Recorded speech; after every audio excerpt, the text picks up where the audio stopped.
श्री गोपाळ कृष्ण भगवान की जय। लीळा नंबर 400। पाटकाच्या त्यागाचा विनोद।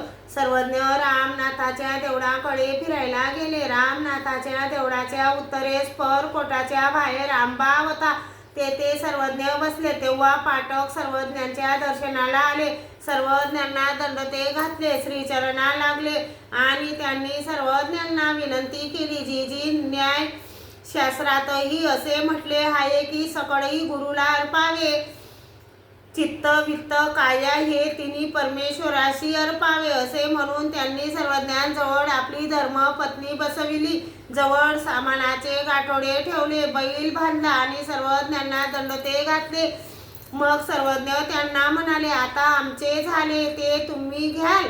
त्यांनी म्हटले, जी न्यायशास्त्रात असेच सांगितले आहे की गुरु जे सांगतील ते करावे, मग महाप्रसाद। असे म्हणून त्यांनी ते सर्व पुन्हा परत घेतले। यावर सर्वज्ञ म्हणाले, आपल्या हातावर पाणी प्यावे आणि त्या पाण्याची खोली पाहावी, तसा पाटकाचा त्याग। यानंतर ते गेले। मग सर्वज्ञ मुक्कामाच्या ठिकाणी गेले। श्री गोपाळ कृष्ण भगवान की जय।